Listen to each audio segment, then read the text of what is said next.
खालसा वाहिगुरू जी की फतेह। मैं थोड़ी होस्ट रीत कौर न्यूज़ TV 84 ਦੇ ਨਾਲ ਵੀਅਰਸ। ਅੱਜ ਅਸੀਂ ਸਿੱਖ ਹਿਸਟੋਰੀਅਨ ਲਿਖਾਰੀ ਤੇ ਸਕਾਲਰ ਸਰਦਾਰ ਗੁਰਤੇਜ ਸਿੰਘ ਜੀ ਨਾਲ ਗੱਲਬਾਤ ਕਰਾਂਗੇ। ਇਹਨਾਂ ਦੇ ਅਸੀਂ ਵਿਊਜ਼ ਲਵਾਂਗੇ ਕੁਝ ਵਿਜ਼ਨ ਮੁੱਦਿਆਂ ਦੇ ਉੱਪਰ, ਜਿਵੇਂ ਪਿਛਲੇ ਦਿਨੀ ਪਟਿਆਲਾ ਦੀ ਅਦਾਲਤ ਵੱਲੋਂ ਸਿੱਖਾਂ ਦੇ ਲਿਵਿੰਗ ਗੁਰੂ ਸ਼੍ਰੀ ਗੁਰੂ ਗ੍ਰੰਥ ਸਾਹਿਬ ਜੀ ਨੂੰ ਸਮਨ ਜਾਰੀ ਕੀਤੇ ਗਏ, ਕਿਵੇਂ ਪੰਜਾਬ ਸਰਕਾਰ ਨੇ ਸੋਧਾ ਸਾਧ ਦੇ ਚੇਲਿਆਂ ਦੇ ਅੱਗੇ ਉਹਨਾਂ ਦੀ ਜ਼ਿੱਦ ਦੇ ਅੱਗੇ ਗੋਦੇ ਟੇਕੇ ਨੇ, ਕਿਵੇਂ ਜਥੇਦਾਰ ਅਕਾਲ ਤਖਤ ਸਾਹਿਬ ਗਿਆਨੀ ਗੁਰਬਚਨ ਸਿੰਘ ਜਿਹੜੇ ਹੈਗੇ ਉਹਨਾਂ ਵੱਲੋਂ ਬਾਬਾ ਬਟਵਾਕ ਸਿੰਘ ਜੀ ਦਾ ਜਨਮ ਦਿਨ ਮਨਾਉਣ ਦੀ ਜ਼ਿੱਦ ਕੀਤੀ ਜਾ ਰਹੀ ਹੈ। ਇਹਨਾਂ ਕੁਝ ਮੁੱਦਿਆਂ ਦੇ ਇਹਨਾਂ ਨਾਲ ਅਸੀਂ ਗੱਲਬਾਤ ਕਰਨ ਜਾ ਰਹੇ ਹਾਂ।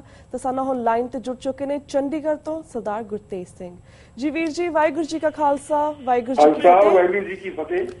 ਵੀਰ ਜੀ ਜਿਸ ਇੰਟਰੋਡਕਸ਼ਨ ਦੇ ਵਿੱਚ ਅਸੀਂ 3-4 ਰੀਸੈਂਟ ਮੁੱਦਿਆਂ ਦੇ ਉੱਪਰ ਤੁਹਾਡੇ ਵਿਚਾਰ ਲਵਾਂਗੇ, ਪਰ ਇਸ ਤੋਂ ਇਲਾਵਾ ਅਸੀਂ ਹੋਰ ਵੀ ਪੰਥਕ ਮੁੱਦਿਆਂ ਦੇ ਉੱਪਰ ਤੁਹਾਡੇ ਐਜ਼ ਟਾਈਮ ਦੇਖ ਕੇ ਵਿਚਾਰ ਲਵਾਂਗੇ। ਪਰ ਸਭ ਤੋਂ ਪਹਿਲਾਂ ਅਸੀਂ ਸ਼ੁਰੂ ਕਰਦੇ ਹਾਂ ਪਟਿਆਲਾ ਦੀ ਕੋਰਟ ਤੋਂ। ਜਿਸ ਤੋਂ ਤੁਸੀਂ ਜਾਣਦੇ ਹੋ ਕਿ ਪਟਿਆਲਾ ਦੀ ਕੋਰਟ ਨੇ ਪਿਛਲੇ ਦਿਨੀ ਸਿੱਖਾਂ ਦੇ ਲਿਵਿੰਗ ਗੁਰੂ ਸ਼੍ਰੀ ਗੁਰੂ ਗ੍ਰੰਥ ਸਾਹਿਬ ਜੀ ਨੂੰ ਸਮਨ ਜਾਰੀ ਕੀਤੇ ਗਏ ਸੀ। ਤੁਸੀਂ ਇਸ ਸਭ ਨੂੰ ਕਿਵੇਂ ਵੇਖਦੇ ਹੋ? ਇਸ ਡਿਸੀਜਨ ਤੇ ਤੁਹਾਡੇ ਕੀ ਪੁਆਇੰਟ ਆਫ ਵਿਊ ਨੇ? ਇਸ ਬਾਰੇ ਸਾਨੂੰ ਜਾਣਕਾਰੀ ਦਿਓ। ਗੱਲ ਇਹ ਹੈਗੀ ਕਿ ਇਹ ਜਿਹੜਾ ਜੋ ਇਹਨਾਂ ਨੇ ਕੀਤਾ ਹੈ ਕੋਰਟ ਵਾਲਿਆਂ ਨੇ, ਇਹ ਅਗਿਆਨਤਾ ਦੇ ਵਿੱਚ ਬਿਨਾਂ ਐਪਰੀਸ਼ੀਏਟ ਕੀਤੇ ਮਾਮਲੇ ਨੂੰ ਇਹ ਮਸਲਾ ਸਾਹਮਣੇ ਆ ਗਿਆ। ਇੱਥੇ ਇੱਕ ਝਗੜਾ ਸੀ ਸਿਰਫ ਇੰਨਾ ਕਿ ਕਿਸੇ ਬੰਦੇ ਨੇ ਜ਼ਮੀਨ ਖਰੀਦੀ ਔਰ ਉਸ ਖਰੀਦੀ ਹੋਈ ਜ਼ਮੀਨ ਦੇ ਵਿੱਚੋਂ ਇੱਕ ਕਨਾਲ ਜ਼ਮੀਨ ਗੁਰਦੁਆਰਾ ਸਾਹਿਬ ਵਾਸਤੇ ਦੇ ਦਿੱਤੀ। ਗੁਰਦੁਆਰਾ ਕਮੇਟੀ ਨੇ ਉਸ ਤੇ ਕਬਜ਼ਾ ਕਰ ਲਿਆ। ਤਾਂ ਇੱਕ ਆਦਮੀ ਹੋਰ ਆਇਆ, ਕਹਿਣ ਲੱਗਿਆ ਕਿ ਇਹ ਜ਼ਮੀਨ ਮੇਰੀ ਹੈ, ਮੇਰੇ ਕਬਜ਼ੇ 'ਚ ਹੈ। ਔਰ ਉਸਨੇ ਇੱਕ ਜਿਹੜਾ ਮੁਕੱਦਮਾ ਪਾਇਆ ਉਸ ਦੇ ਵਿੱਚ ਜੋ ਪ੍ਰਵਾਨ ਹੋਇਆ ਉਹ ਇਹ ਹੋਇਆ ਕਿ ਉਸ ਦਾ ਮੁਦਈ ਦਾ ਨਾਂ ਲਿਖਿਆ ਗਿਆ ਬਨਾਮ ਗੁਰਦੁਆਰਾ ਸਾਹਿਬ। ਗੁਰਦੁਆਰਾ ਸਾਹਿਬ ਦੇ ਵਿੱਚ ਉਹਨਾਂ ਨੇ ਸਮਨ ਇਸ਼ੂ ਕਰਤੇ ਗੁਰੂ ਗ੍ਰੰਥ ਸਾਹਿਬ ਨੂੰ। ਇਹ ਇੱਕ ਆਪਣੇ ਪੰਥ ਦੀ ਰਵਾਇਤ ਰਹੀ ਹੈ ਸ਼ੁਰੂ ਤੋਂ, ਖਾਸ ਤੌਰ ਦੇ ਉੱਤੇ ਇਹ ਮਹੰਤਾਂ ਨੂੰ ਗੁਰਦੁਆਰਿਆਂ ਦੇ ਵਿੱਚੋਂ ਕੱਢਣ ਤੋਂ ਬਾਅਦ ਕਿ ਇਹਨਾਂ ਨੇ ਜਿੰਨੀ ਵੀ ਪ੍ਰਾਪਰਟੀ ਸੀ ਗੁਰਦੁਆਰਿਆਂ ਦੀ ਉਹ ਗੁਰੂ ਗ੍ਰੰਥ ਸਾਹਿਬ ਦੇ ਨਾਂ ਲਗਵਾਈ ਹੈ। ਇਹ ਚੰਗੀ ਰਵਾਇਤ ਵਿੱਚ ਵਿਚਾਲੇ ਇੱਕ ਵਾਰੀ ਜਦੋਂ ਡੇਰਿਆਂ ਵਾਲਿਆਂ ਨੂੰ ਸਥਾਪਿਤ ਕਰਨਾ ਸੀ, ਜਦੋਂ ਗੁਰਦੁਆਰਿਆਂ ਦੀ ਪ੍ਰਾਪਰਟੀ ਨੂੰ ਇਹ ਪ੍ਰਾਈਵੇਟ ਹੱਥਾਂ ਦੇ ਵਿੱਚ ਦੇਣਾ ਸੀ, ਟਰਸਟ ਬਣਾ ਕੇ, ਜਿਵੇਂ ਟੋਡੇ ਨੇ ਟਰਸਟ ਬਣਾਇਆ, ਬਾਦਲ ਨੇ ਮੀਰੀ ਪੀਰੀ ਟਰਸਟ ਬਣਾ ਕੇ ਸਾਰੇ ਗੁਰਦੁਆਰੇ ਦੇ ਕਬਜ਼ੇ ਕਰ ਲਏ। ਇਸੇ ਤਰ੍ਹਾਂ ਹੀ ਜਦੋਂ ਇਹ ਕਬਜ਼ਾ ਕਰਾਉਣਾ ਸੀ ਉਸ ਵੇਲੇ ਪੰਜਾਬ ਦੇ ਇੱਕ ਜੱਜ ਨੇ ਇਹ ਫੈਸਲਾ ਦੇ ਦਿੱਤਾ ਕਿ ਗੁਰੂ ਗ੍ਰੰਥ ਸਾਹਿਬ ਜੂਰਿਸਟਿਕ ਪਰਸਨ ਨਹੀਂ ਹੈ। ਪਹਿਲਾਂ ਇਹ ਚੱਲਿਆ ਆ ਰਿਹਾ ਸੀ। ਅੱਛਾ, ਉਹ ਜਿਹੜਾ ਜੱਜ ਸੀਗਾ ਉਹ ਐਂਟੀ ਸਿੱਖ ਵਿਊਜ਼ ਵਾਸਤੇ ਨੋਨ ਸੀ। ਬਾਅਦ ਦੇ ਵਿੱਚ ਸੁਪਰੀਮ ਕੋਰਟ ਦੇ ਵਿੱਚ ਆ ਕੇ ਉਸਨੇ ਕੀ ਕਾਰਵਾਈਆਂ ਕੀਤੀਆਂ ਇਹ ਆਪਣੇ ਲੋਕ ਕਦੇ ਦੇਖਦੇ ਨਹੀਂ, ਲੇਕਿਨ ਦੇਖਣਾ ਬਣਦਾ ਹੈ। ਫਿਰ ਬਾਅਦ ਦੇ ਵਿੱਚ ਉਸੇ ਜੱਜ ਨੇ ਇਹ ਕਹਿ ਦਿੱਤਾ ਕਿ ਨਹੀਂ, ਗੁਰੂ ਗ੍ਰੰਥ ਸਾਹਿਬ ਜੂਰਿਸਟਿਕ ਪਰਸਨ ਹੈ। ਜਿਹੜਾ ਤਾਂ ਗੁਰੂ ਗ੍ਰੰਥ ਸਾਹਿਬ ਦੇ ਜੂਰਿਸਟਿਕ ਪਰਸਨ ਹੋਣ ਦਾ ਇਸ਼ੂ ਹੈ ਉਹ ਤਾਂ ਕਲੀਅਰ ਹੈ, ਲੇਕਿਨ ਗੁਰੂ ਗ੍ਰੰਥ ਸਾਹਿਬ ਨੂੰ ਜੇ ਉਸ ਦੇ ਬਰਖਲਾਫ ਗੁਰਦੁਆਰੇ ਦੇ ਬਰਖਲਾਫ ਮੁਕੱਦਮਾ ਕਰਨਾ, ਗੁਰਦੁਆਰੇ ਦੀ ਪ੍ਰਾਪਰਟੀ ਦੇ ਬਰਖਲਾਫ ਮੁਕੱਦਮਾ ਕਰਨਾ ਤਾਂ ਉਹ ਪ੍ਰਬੰਧਕਾਂ ਦੇ ਰਾਹੀਂ ਹੋਣਾ ਚਾਹੀਦਾ ਹੈ। ਇਹ ਗੌਰਮੈਂਟ ਆਫ ਇੰਡੀਆ ਇੱਕ ਪਾਸੇ ਜਿੰਨੇ ਵੀ ਕ੍ਰਿਮੀਨਲ ਕੇਸਿਸ ਹੁੰਦੇ ਹੈ ਉਹਦੇ ਵਿੱਚ ਹੁੰਦਾ ਹੈ Mukhtiar Singh ਬਨਾਮ government of India, ਹਾਂਜੀ, ਯੂਨੀਅਨ ਆਫ ਇੰਡੀਆ।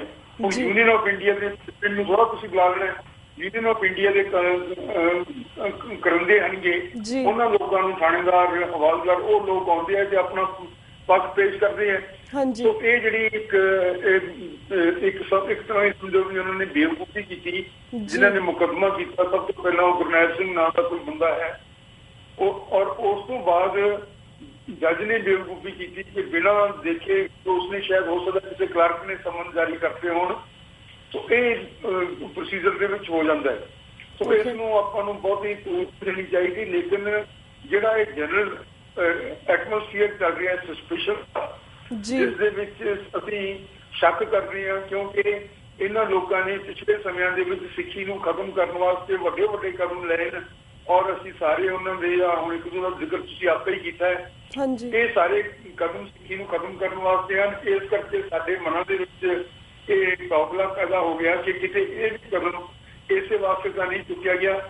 ਹੁਣ ਮੈਨੂੰ ਪਤਾ ਲੱਗਿਆ ਕਿ ਉੱਥੇ ਮਸਲਾ ਹੱਲ ਹੋ ਗਿਆ ਕਿਉਂਕਿ ਉਸਨੇ ਗੁਰਨੈਲ ਸਿੰਘ ਨੇ ਦੁਬਾਰਾ ਆਪਣੇ ਮੁਕੱਦਮੇ ਦੀ ਸੋਧ ਦੇ ਵਿੱਚ ਇਹ ਪਾ ਦਿੱਤਾ ਹੈ ਕਿ ਪ੍ਰਬੰਧਕਾਂ ਦੇ ਨੂੰ ਬੁਲਾਇਆ ਜਾਵੇ ਔਰ ਪ੍ਰਬੰਧਕਾਂ ਨੂੰ ਰਿਵਾਇਤ ਸਮਨ ਜਾਰੀ ਹੋ ਚੁੱਕੇ ਨੇ ਅੱਜ ਉਹਨਾਂ ਦੀ ਪੇਸ਼ੀ ਹੈ ਉੱਥੇ ਅਦਾਲਤ ਦੇ ਵਿੱਚ।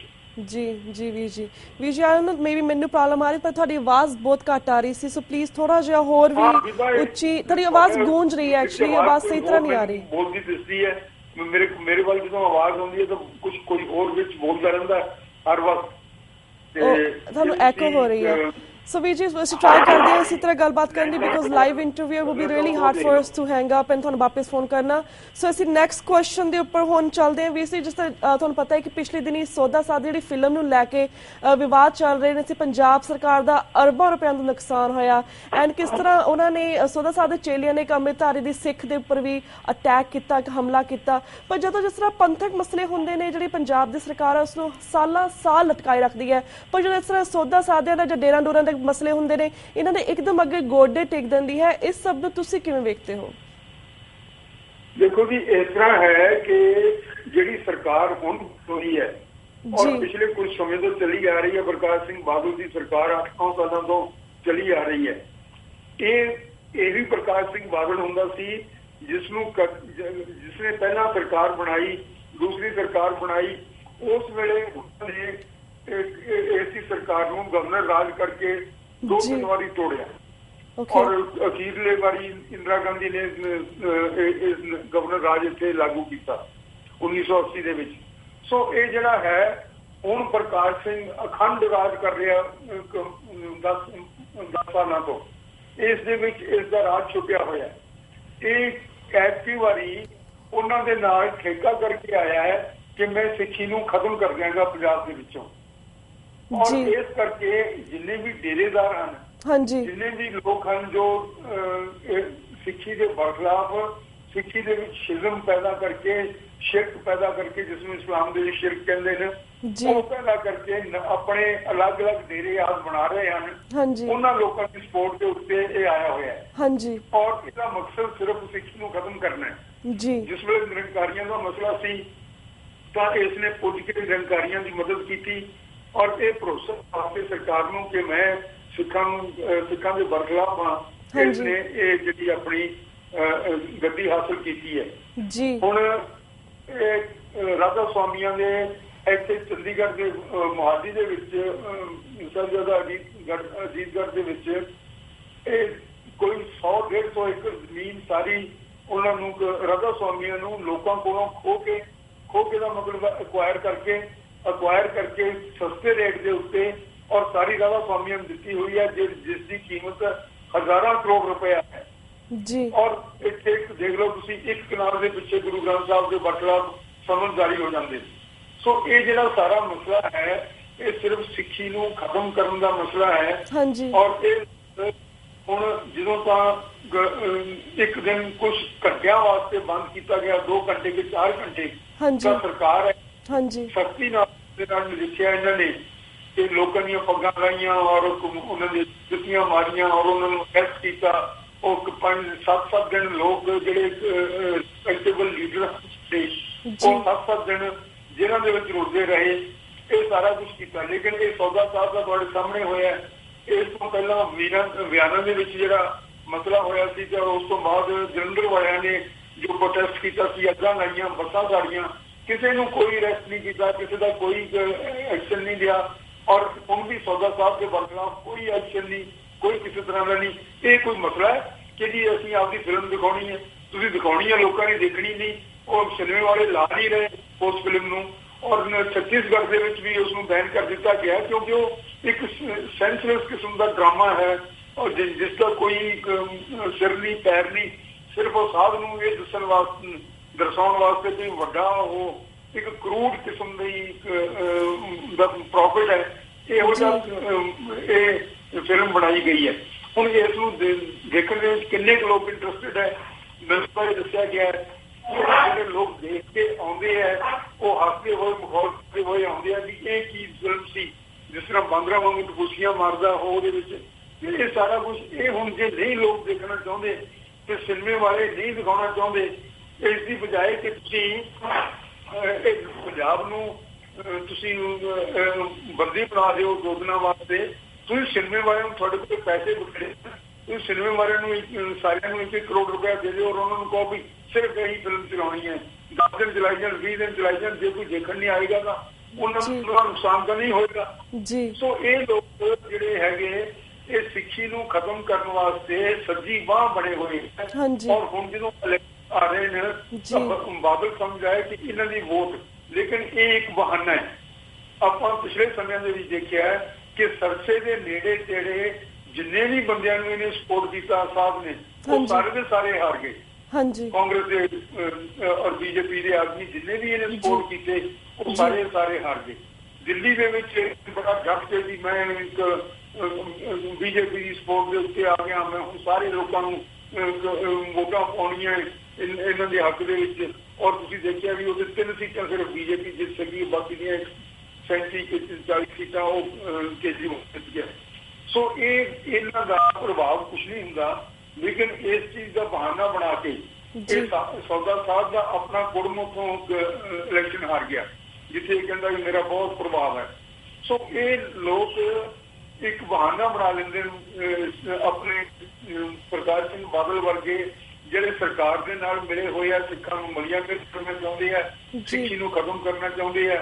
ਇਹ ਇੱਕ ਬਹਾਨਾ ਬਣਾ ਲੈਂਦੇ ਨੇ ਕਿ ਜੀ ਲੋਕ ਸਮਝਣਗੇ ਕਿ ਅਸੀਂ ਇਲੈਕਸ਼ਨ ਦੇ ਵਾਸਤੇ ਸਾਧ ਨੂੰ ਖੁੱਲੀ ਛੁੱਟੀ ਦੇ ਰਹੇ ਹਾਂ, ਲੇਕਿਨ ਅਸਲ ਦੇ ਵਿੱਚ ਸਿੱਖ ਨੂੰ ਖਤਮ ਕਰਨ ਵਾਸਤੇ ਉਸ ਨੂੰ ਖੁੱਲੀ ਛੁੱਟੀ ਦੇ ਰਹੇ ਨੇ। ਇਲੈਕਸ਼ਨ ਦਾ ਕੋਈ ਪ੍ਰਭਾਵ ਨਹੀਂ। ਇਸ ਗੱਲ ਨੂੰ ਸਿੱਖਾਂ ਨੂੰ ਔਰ ਬਾਕੀ ਦੇ ਲੋਕਾਂ ਨੂੰ ਸਮਝ ਆਉਣਾ ਚਾਹੀਦਾ ਹੈ ਕਿ ਜੇ ਤੁਸੀਂ ਇਸ ਤਰ੍ਹਾਂ ਨਾਲ ਸਿੱਖਾਂ ਦੇ ਉੱਤੇ ਹਮਲੇ ਕਰਦੇ ਔਰ ਇਸ ਤਰ੍ਹਾਂ ਇਹ ਸਿੱਖੀ ਦੇ ਬਾਰੇ ਆਪਣੇ ਮਨ ਦੇ ਵਿੱਚ ਐਸੇ ਗੰਦੇ ਵਿਚਾਰ ਰੱਖੋਗੇ ਤਾਂ ਉਸ ਦੇ ਨਾਲ ਪੰਜਾਬ ਦੇ ਵਿੱਚ ਮੁਲਕ ਦੇ ਵਿੱਚ ਸ਼ਾਂਤੀ ਨਹੀਂ ਆਉਣੀ, ਬਲਕਿ ਇਹ ਵੱਡਾ ਨੁਕਸਾਨ ਮੁਲਕ ਦਾ ਹੋਏਗਾ। ਜੀ तो वीर जी जिस तरह लाइक XTV शशिकांत ने TV 84 ਤੇ ਹੀ ਇੰਕਸ਼ਾਫ ਕੀਤਾ ਸੀ ਕਿਸ ਤਰ੍ਹਾਂ ਬਾਦਲ ਪਰਿਵਾਰ ਨੇ ਖੁਦ ਹੀ ਇਹ ਸੌਦਾ ਸਾਧ ਦੇ ਬੰਦੇ ਨੂੰ ਆਪੇ ਬਣਾਇਆ, ਇਹਨੂੰ ਬਾਬਾ ਬਣਾਇਆ ਹੋਇਆ ਵਾ। ਪਰ ਜਿਸ ਤਰ੍ਹਾਂ ਅਸੀਂ ਗੱਲ ਕੀਤੀ ਕਿ ਇਹ ਸਾਰੇ ਸਿੱਖੀ ਨੂੰ ਖਤਮ ਕਰਨਾ ਚਾਹੁੰਦੇ ਨੇ, ਬਹਾਨੇ ਬਣਾਉਂਦੇ ਨੇ, ਗਲਤ ਚੀਜ਼ਾਂ ਕਰਦੇ ਨੇ, ਪਰ ਜਿਸ ਤਰ੍ਹਾਂ ਇਹ ਸਾਰੇ ਇਹ ਪਖੰਡ ਕਿਉਂ ਕਰਦੇ ਨੇ, ਕਿਉਂ ਇਹਨਾਂ ਦਿਖਾਵਾ ਕਰਦੇ ਨੇ? ਸਾਨੂੰ ਸਾਰਿਆਂ ਨੂੰ ਪਤਾ ਕਿ ਇਹਨੇ ਖੁਦ ਹੀ ਸੁਖਵੀਰ ਬਾਦਲ ਨੇ ਇਹ ਬੰਦਾ ਬਣਾਇਆ ਹੋਇਆ ਵਾ ਆਪਣਾ, ਤਾਂ ਕਿ ਵੋਟਾਂ ਲੈ ਸਕੇ ਜਾਂ ਇਲੈਕਸ਼ਨ ਜਿੱਤ ਸਕੇ। ਫਿਰ ਇਸ ਤਰ੍ਹਾਂ ਦੇ ਪਖੰਡ ਕਿ ਅਸੀਂ ਮੂਵੀ ਰਿਲੀਜ਼ ਨਹੀਂ ਕਰਨੀ, ਪਹਿਲਾਂ ਬੈਨ ਲਗਾ देना, बाद बैन हटा देना, इन्ना अरबां नुकसान करवाना, ये सब क्यों हुंदा इस तरह का? जस्ट थोड़े वर्ड्स विच इस बारे में जानकारी दिओ। विभा इस तरह है कि ये लोग जिहड़े हन जी इन्हां ने सिर्फ अपना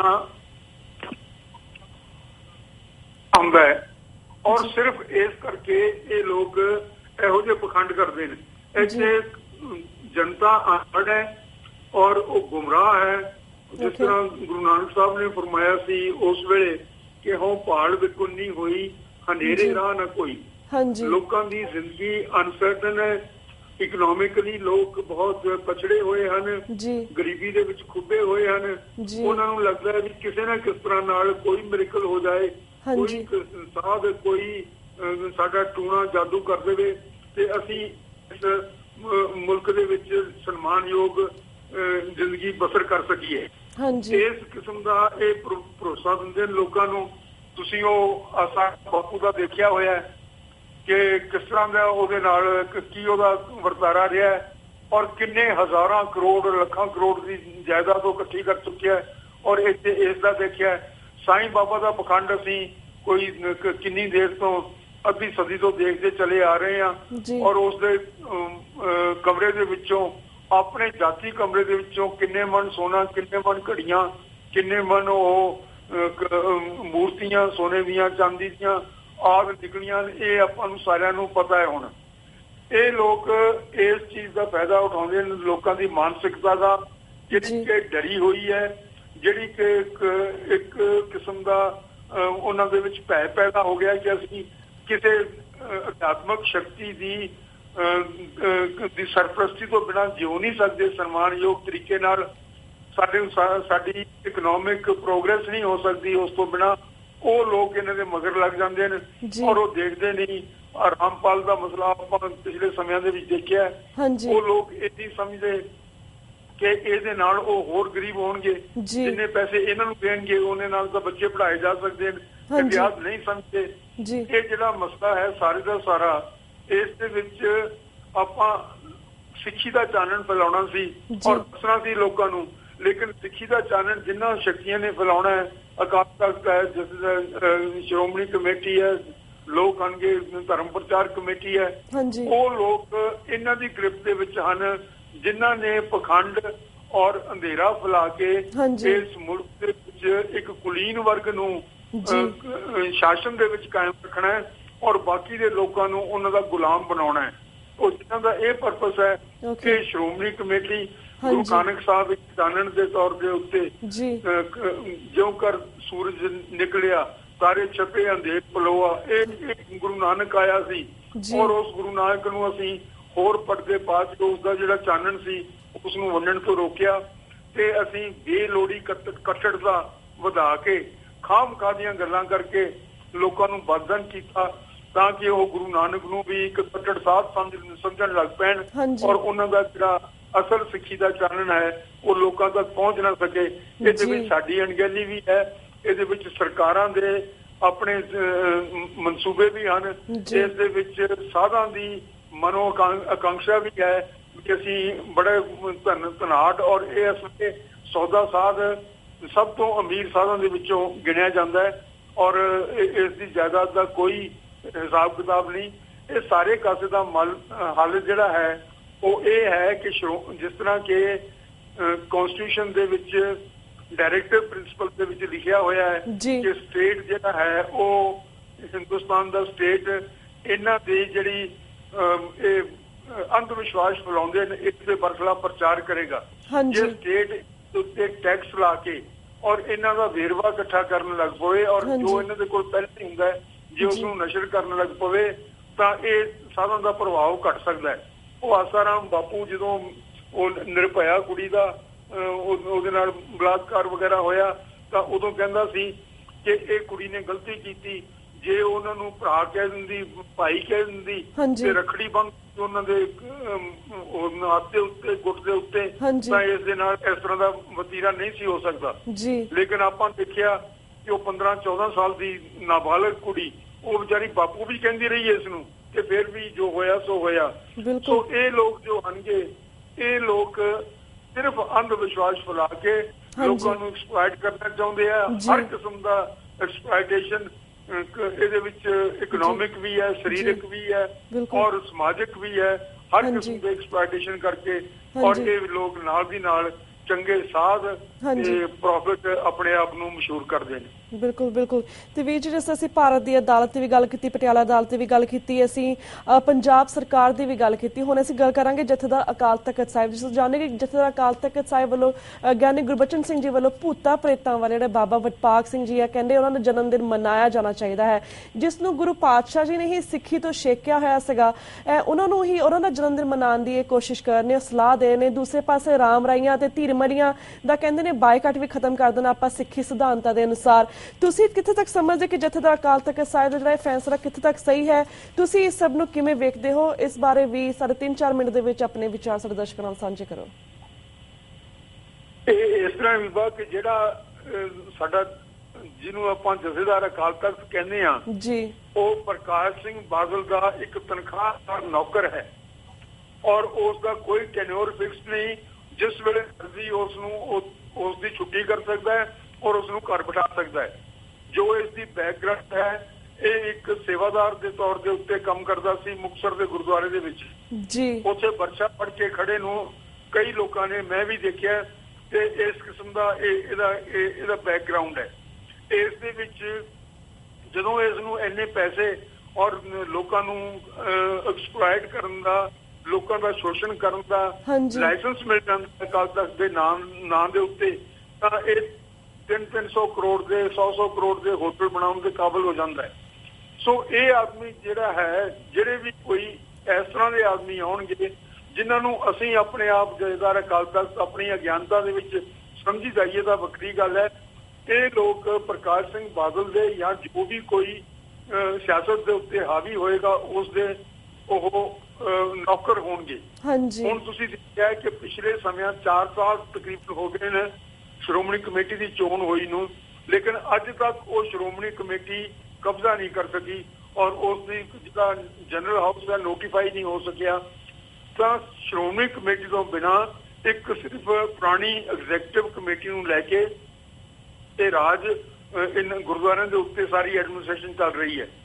ਇਹ ਬਹੁਤ ਗੰਭੀਰ ਹੈ, ਲੇਕਿਨ ਆਪਣੇ ਪੰਥ ਨੇ ਇਸ ਨੂੰ ਗੰਭੀਰਤਾ ਨਾਲ ਲਿਆ ਨਹੀਂ। ਔਰ ਆਰਡਰ ਵੀ ਕੀ ਹੋਇਆ ਇਹ ਕਿਸੇ ਨੇ ਦੇਖਿਆ ਨਹੀਂ, ਨਾ ਉਹ ਕਿਸੇ ਨੂੰ ਦੱਸਦੇ ਨੇ। ਬਾਕੀ ਦੇ ਕਦੇ ਮੈਂ ਕਿਸੇ ਨੂੰ ਇਹ ਵੀ ਨਹੀਂ ਕਹਿੰਦੇ ਸੁਣਿਆ ਕਿ ਜੀ ਅਸੀਂ ਵੈਬਸਾਈਟ ਤੋਂ ਡਾਊਨਲੋਡ ਕੀਤਾ, ਸ਼ਾਇਦ ਇੱਥੇ ਪਿਆ ਵੀ ਨਹੀਂ ਤਾਂ ਲੋਕਾਂ ਨੂੰ ਪਤਾ ਲੱਗ ਜਾਂਦਾ।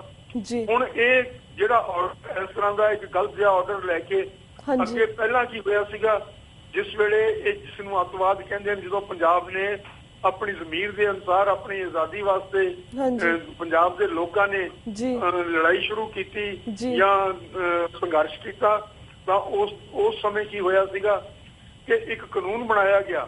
ਜਿਸ ਕਾਨੂੰਨ ਦੇ ਅਧੀਨ ਕਿਸੇ ਨੂੰ ਵੀ ਫੜ ਕੇ ਅੰਦਰ ਕੀਤਾ ਜਾ ਸਕਦਾ ਸੀ। ਉਹਨੂੰ ਕਹੋ ਕਿ ਜੀ ਇਹਦੇ ਕੋਲੋਂ ਆਹ ਵਿਸਫੋਟਕ ਪਦਾਰਥ ਮਿਲਿਆ, ਪੁਲਿਸ ਕੋਲੇ ਹੁੰਦੇ ਆ ਔਰ ਉਹਨਾਂ ਦੇ ਉੱਤੇ ਠੋਸ ਦਿੰਦੇ ਆ ਤੇ ਉਹਨਾਂ ਨੂੰ ਫੜ ਕੇ ਅੰਦਰ ਕਰ ਦਿੰਦੇ ਆ। ਇਸ ਕਾਨੂੰਨ ਨੂੰ ਹਾਈ ਕੋਰਟ ਨੇ, ਪੰਜਾਬ ਹਰਿਆਣਾ ਹਾਈ ਕੋਰਟ ਨੇ ਗੈਰ ਕਾਨੂੰਨੀ ਕਰਾਰ ਦੇ ਦਿੱਤਾ ਕਿ ਇਹ ਗਲਤ ਹੈ, ਇਸ ਤਰ੍ਹਾਂ ਦਾ ਕਾਨੂੰਨ ਨਹੀਂ ਬਣ ਸਕਦਾ। ਸੁਪਰੀਮ ਕੋਰਟ ਨੇ ਇਸ ਦੀ ਸਟੇ ਦੇ ਦਿੱਤੀ ਔਰ 4-5 ਸਾਲ ਇਹ 6 ਸਾਲ ਜਿੰਨਾ ਵੀ ਪੀਰੀਅਡ ਸੀ, ਇਹ ਕਾਨੂੰਨ ਗੈਰ ਕਾਨੂੰਨੀ ਕਾਨੂੰਨ ਪੰਜਾਬ ਦੇ ਉੱਤੇ ਲਾਗੂ ਰਿਹਾ ਔਰ ਹਜ਼ਾਰਾਂ ਲੋਕਾਂ ਨੂੰ ਫੜ ਕੇ ਇਸ ਦੇ ਅਧੀਨ ਉਹਨਾਂ ਨੂੰ ਕੈਦ ਕੀਤਾ ਔਰ ਮਾਰਿਆ ਗਿਆ। ਕਈ ਕਤਲ ਹੋਏ ਜਿਨ੍ਹਾਂ ਨੂੰ ਪੁਲਿਸ ਨੇ ਮੁਕਾਬਲੇ ਕਹਿ ਕੇ ਨਸ਼ਰ ਕੀਤਾ। ਹੁਣ ਇਹ ਜਿਹੜੀ ਗੱਲ ਹੈਗੀ, ਹੁਣ ਇਹ ਸ਼੍ਰੋਮਣੀ ਕਮੇਟੀ ਦੇ ਉੱਤੇ ਲਾਗੂ ਹੋ ਰਹੀ ਹੈ।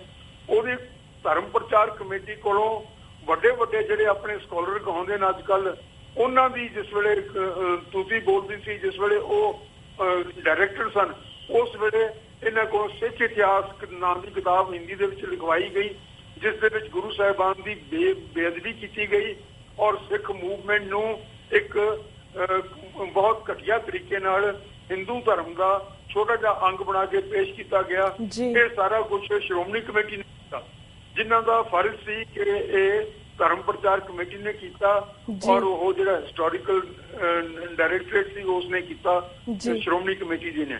ਸੋ ਇਹ ਸਾਰਾ ਕੁਝ ਇਹਨਾਂ ਲੋਕਾਂ ਕੋਲੋਂ ਕਰਵਾਇਆ ਜਾ ਰਿਹਾ ਹੈ। ਇਸੇ ਤਰ੍ਹਾਂ ਹੀ ਇਹ ਅਕਾਲ ਤਖਤ ਜਥੇਦਾਰ ਜਿਸ ਨੂੰ ਤੁਸੀਂ ਕਹਿ ਰਹੇ ਹੋ, ਇਹ ਵਿਚਾਰਾ ਕੱਖ ਨਹੀਂ ਕਰ ਸਕਦਾ।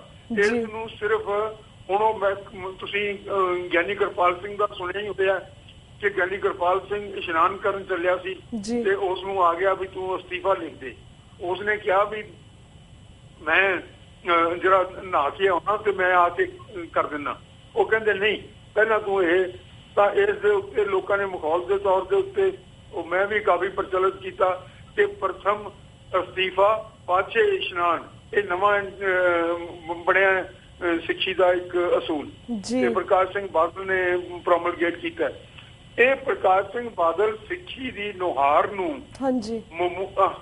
ਸਦਾ ਵਾਸਤੇ ਪਰਮਾਨੈਂਟ ਤੌਰ ਦੇ ਉੱਤੇ ਬਦਲਣ ਦੇ ਸੁਪਨੇ ਲੈ ਰਿਹਾ ਔਰ ਉਹਨਾਂ ਸੁਪਨਿਆਂ ਦੇ ਵਿੱਚ ਜਥੇਦਾਰ ਅਕਾਲ ਤਖਤ ਵਰਤਿਆ ਜਾ ਰਿਹਾ, ਸੌਦਾ ਸਾਧ ਵਰਤਿਆ ਜਾ ਰਿਹਾ ਔਰ ਸੌਦਾ ਸਾਧ ਇਹਨਾਂ ਨੂੰ ਵਰਤ ਰਹੇ ਨੇ, ਲੋਕਾਂ ਦਾ ਸ਼ੋਸ਼ਣ ਕਰ ਰਹੇ ਨੇ। ਇਹ ਸਾਰਾ ਗਰੋਹ ਇਕੱਠਾ ਹੋਇਆ ਹੈ। ਇਸ ਗਰੋਹ ਨੂੰ ਤੋੜਨਾ ਪਏਗਾ ਤੇ ਤਾਂ ਤੁਸੀਂ ਕੋਈ ਕਿਸੇ ਕਿਸਮ ਦਾ ਲੋਕਾਂ ਦੇ ਅਧਿਕਾਰਾਂ ਦੀ ਤੇ ਲੋਕਾਂ ਦੀ ਆਜ਼ਾਦੀ ਦੀ ਗੱਲ ਕਰ ਸਕਦੇ ਹਾਂ। ਜੀ ਬਿਲਕੁਲ ਵੀਰ ਜੀ।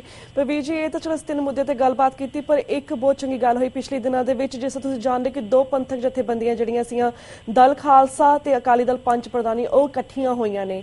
ਕਿਉਂਕਿ ਸਾਡੇ ਕੋਲ ਇੱਕ ਅੱਧਾ ਮਿੰਟ ਰਹਿ ਗਿਆ ਐਟ ਦੀ ਐਂਡ, ਤੁਸੀਂ ਜਿਹੜਾ ਇਹਨਾਂ ਦਾ ਇਕੱਠ ਹੋਇਆ ਹੈ ਇਸ ਬਾਰੇ ਸਾਡੇ ਦਰਸ਼ਕਾਂ ਨੂੰ ਕੀ ਕਹਿਣਾ ਚਾਹੋਗੇ?